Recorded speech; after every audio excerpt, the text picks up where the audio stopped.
ओम शांति। 1 मई 2026 बाबा के महावाक्य। मीठे बच्चे, तुमने रावण की मत पर बाप की ग्लानि की तो भारत कौड़ी तुल्य बना। अब उसे पहचान कर याद करो तो धनवान बन जाएंगे। प्रश्न, सीढ़ी के चित्र में कौन सा वंडरफुल राज समाया हुआ है?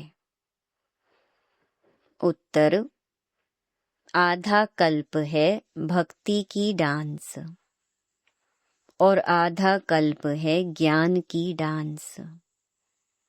जब भक्ति की डांस होती है तो ज्ञान की नहीं, और जब ज्ञान की डांस होती तो भक्ति की नहीं। आधा कल्प रावण की प्रालब्ध चलती और आधा कल्प तुम बच्चे प्रालब्ध भोगते हो। यह गुह्य राज सीढ़ी के चित्र में समाया हुआ है। गीत ओम नमो शिवाय। ओम शांति। बाप बैठ समझाते हैं, भक्ति मार्ग में बहुत ही भक्ति की डांस की, ज्ञान की डांस नहीं की। भक्ति की डांस जब होती है तो ज्ञान की नहीं, जब ज्ञान की होती है तो भक्ति की नहीं, क्योंकि भक्ति की डांस उतरती कला में ले जाती है। सतयुग त्रेता में भक्ति होती नहीं, भक्ति शुरू होती है द्वापर से।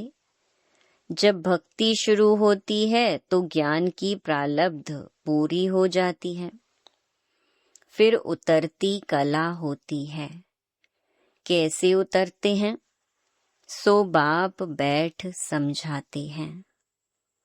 मैं कल्प कल्प आकर बच्चों को कहता हूँ, तुम बच्चों ने हमारी बहुत ही ग्लानि कर दी है।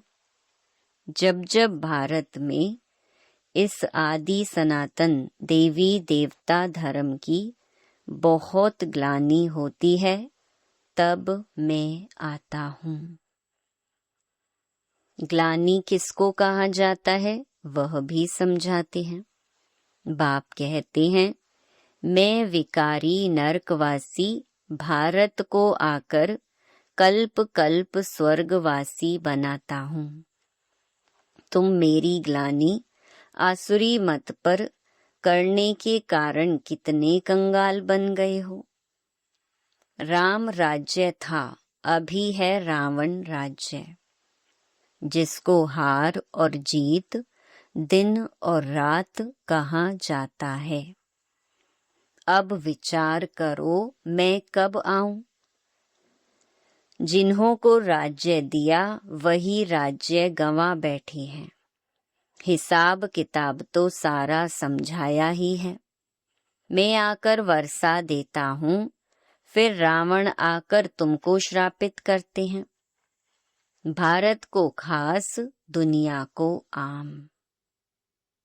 भारत की महिमा का भी किसको पता नहीं है।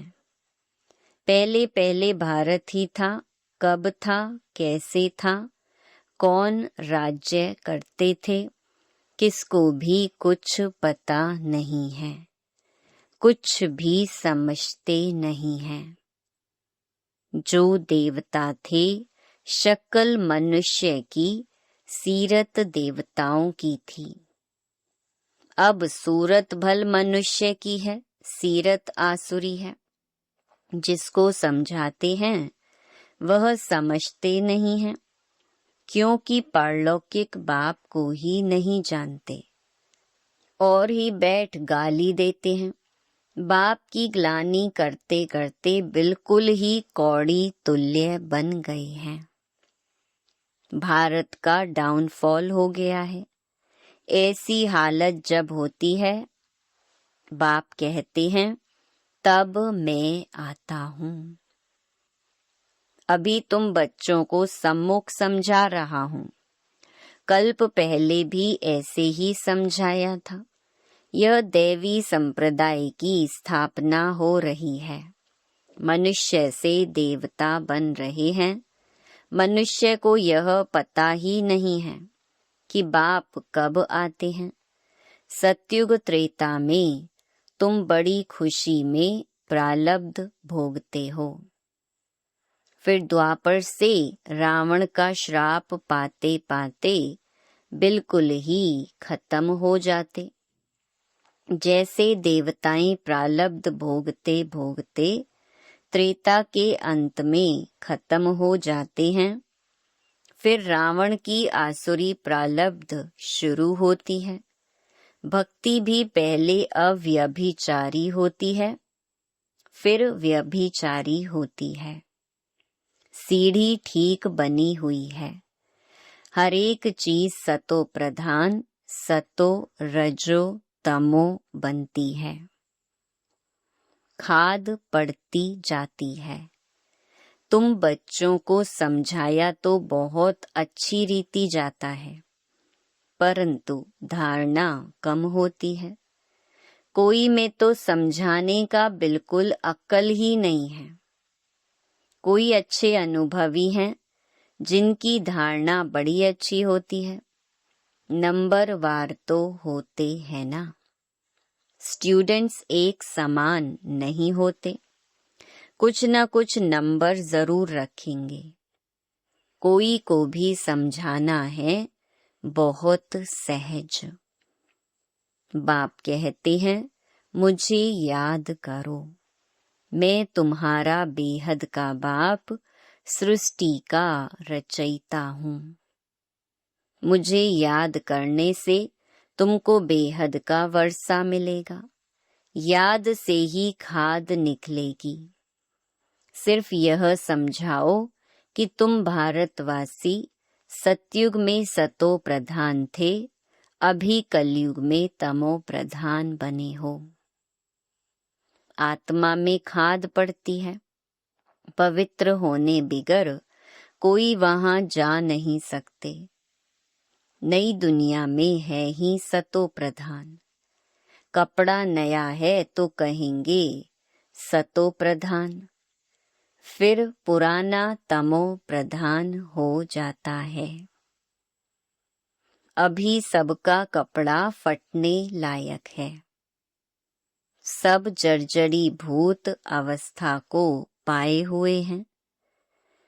जो विश्व के मालिक थे वही बिल्कुल गरीब बने हैं। फिर उनको ही साहूकार बनना है। इन बातों को मनुष्य नहीं जानते। भारत स्वर्ग था, इन लक्ष्मी नारायण का राज्य था, और सब धर्म वाले तो बाद में आए हैं। बाप तुमको रियल बात बैठ समझाते हैं। गीता का देखो कितना मान है। पढ़ते पढ़ते बिल्कुल ही नीचे गिर गए हैं। तब पुकारते हैं, हे पतित पावन आओ। हम भ्रष्टाचारी बन गए हैं। सदगति तो भगवान ही दे सकते हैं।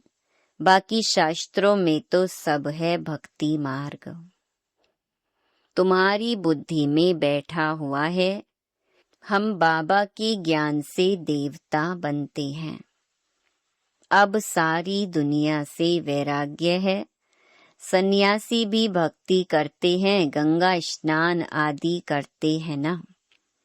भक्ति भी सतो प्रधान, फिर रजो तमो होती है। यह भी ऐसे हैं। आधा कल्प ब्रह्मा का दिन और आधा कल्प रात गाई जाती है। ब्रह्मा के साथ जरूर ब्राह्मणों का भी होगा। तुम अभी दिन में जाते हो, भक्ति की रात पूरी होती है। भक्ति में तो बहुत दुख है, उनको रात कहा जाता है। अंधेरे में धक्के खाते रहते हैं भगवान से मिलने के लिए। भक्ति मार्ग में सद्गति देने वाला कोई होता नहीं। तुम्हारे सिवाय कोई भी यथार्थ रीति भगवान को नहीं जानते हैं। आत्मा भी बिंदी, परमात्मा भी बिंदी है, यह बात कोई भी समझ ना सके। परमात्मा ही स्वयं आकर ब्रह्मा तन से समझाते हैं। उन्होंने फिर भागीरथ बैल के रूप में दिखाया है। अब बैल की तो बात ही नहीं है। बाप सब बातें अच्छी रीति समझाते हैं, परंतु किसकी बुद्धि में पूरी रीति बैठता नहीं।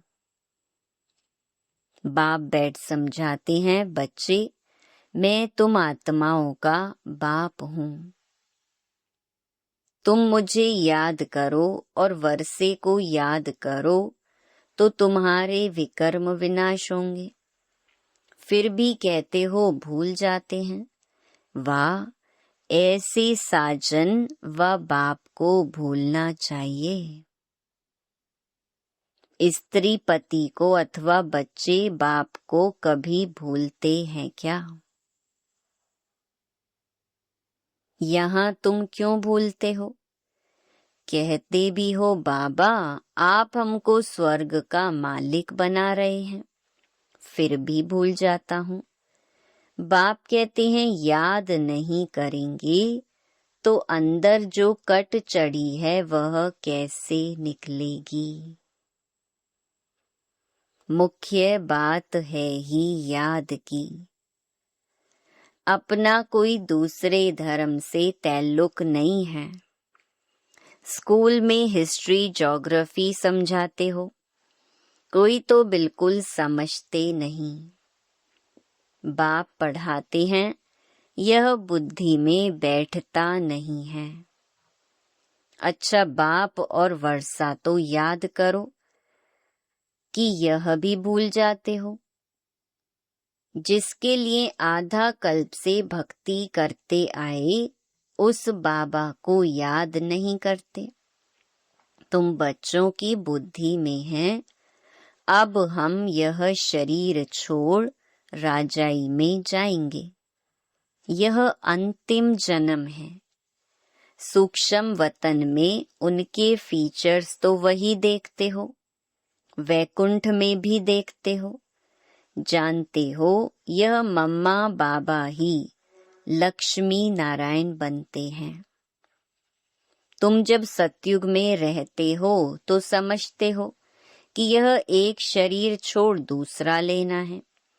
वहां उनको यह पता नहीं रहता कि सतयुग के बाद त्रेता आएगा, द्वापर आएगा, हम उतरते जाएंगे। ज्ञान की बात नहीं रहती है, पुनर्जन्म लेते रहते हैं। वहां आत्म अभिमानी रहते हैं, फिर आत्म अभिमानी से देह अभिमानी बन जाते हैं।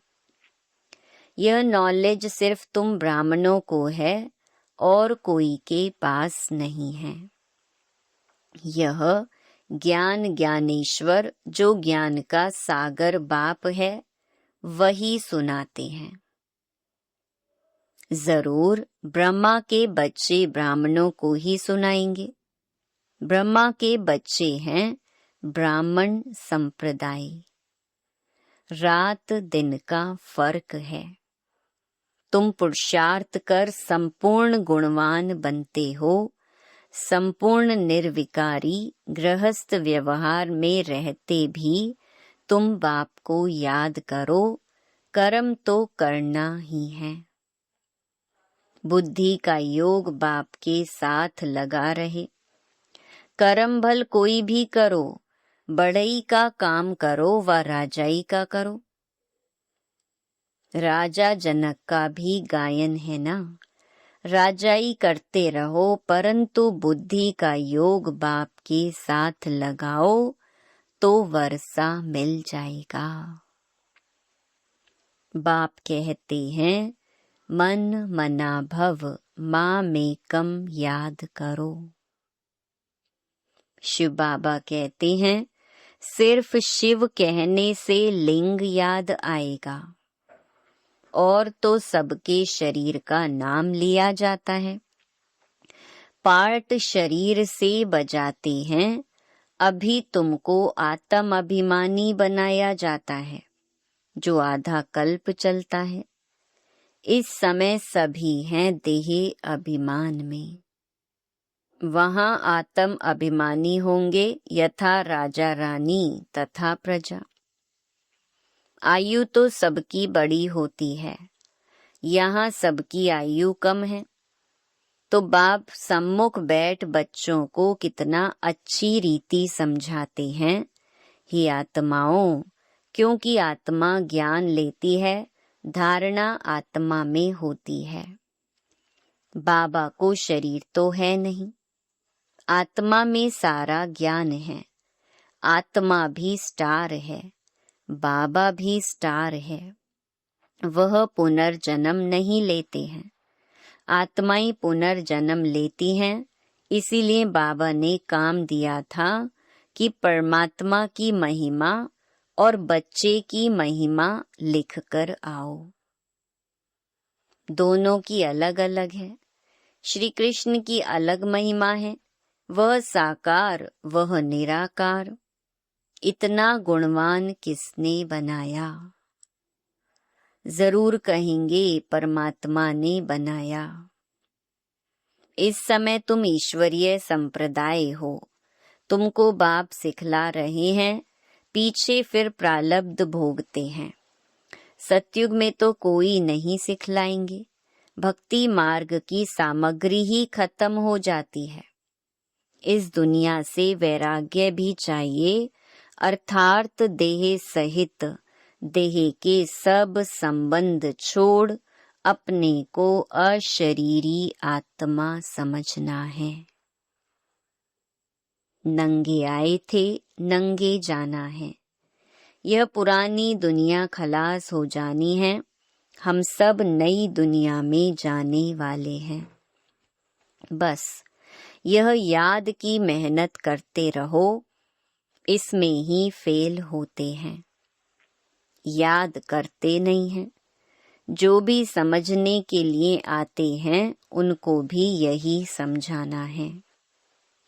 शिव बाबा ब्रह्मा द्वारा कहते हैं कि मुझे याद करो, तो याद से तुम्हारी खाद निकल जाएगी। तुम विष्णुपुरी के मालिक बन जाएंगे। विष्णुपुरी ही स्वर्गपुरी है। तो जितना हो सके बाप को याद करो।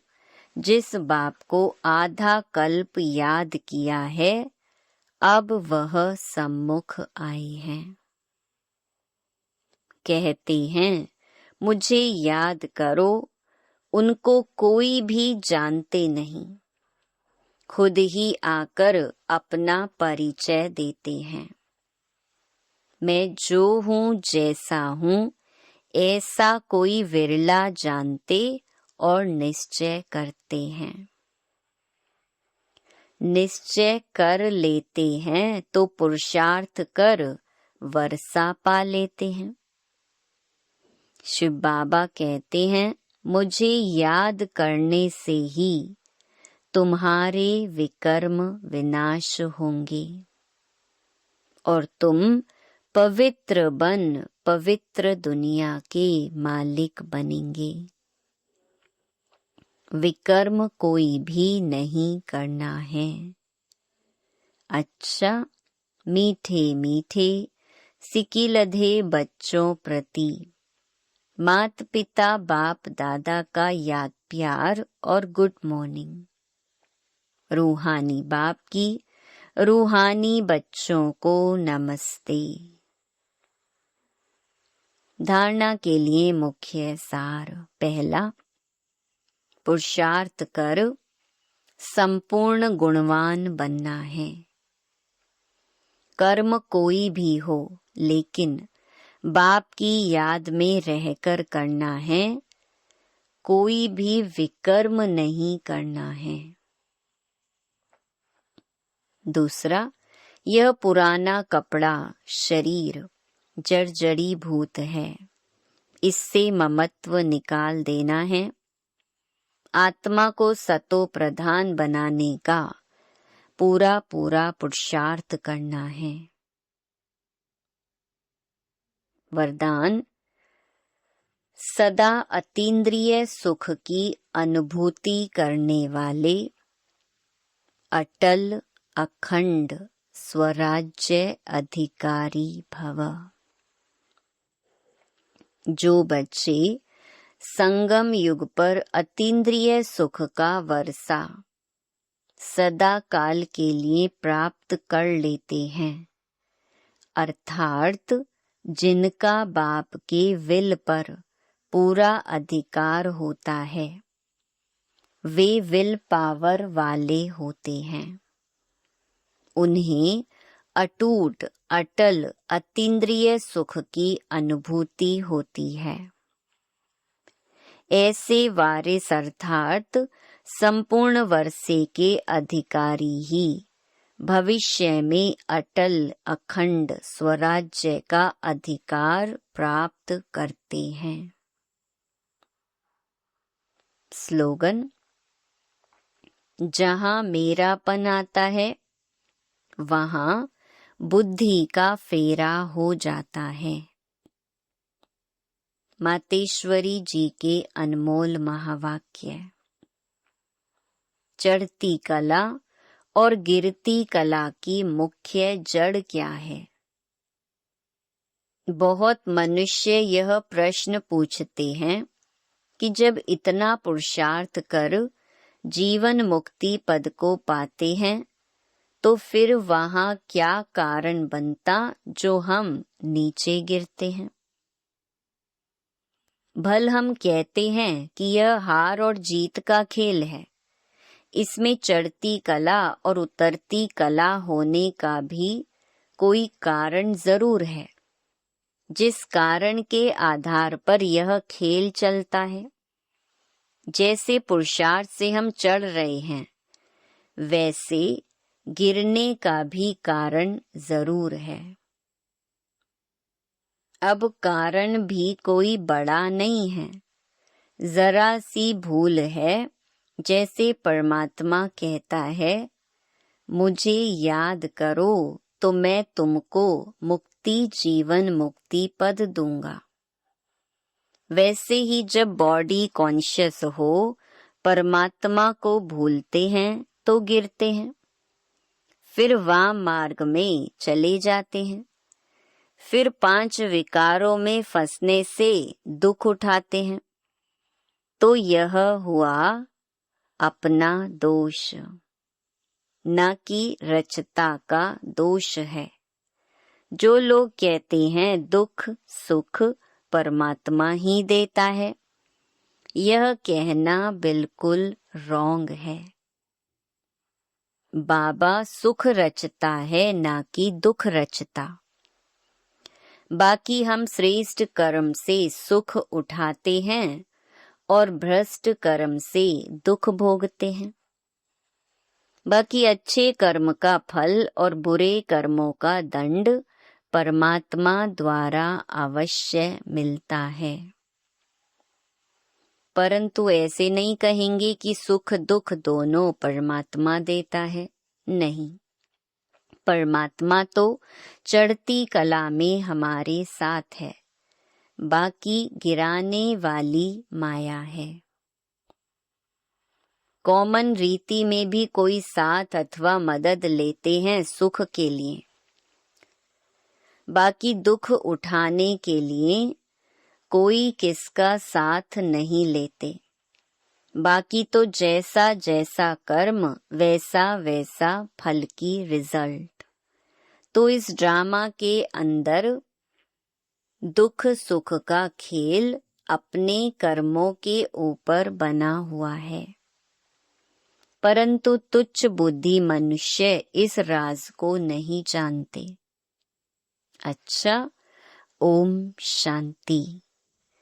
ये अव्यक्त इशारे सदा अचल अडोल एकरस स्थिति का अनुभव करो। समय प्रमाण अब सदा अचल अडोल सर्व खजानों से संपन्न रहो। थोड़ा भी डगमग हुए तो सर्व खजानों का अनुभव नहीं होगा। बाप द्वारा मिले हुए खजानों को सदा कायम रखने का साधन है सदा अचल अडोल रहना। अचल रहने से सदा ही खुशी की अनुभूति होती रहेगी। जैसे विनाशी धन, नाम, मान, शान, कुर्सी आदि मिलती है तो खुशी होती है ना।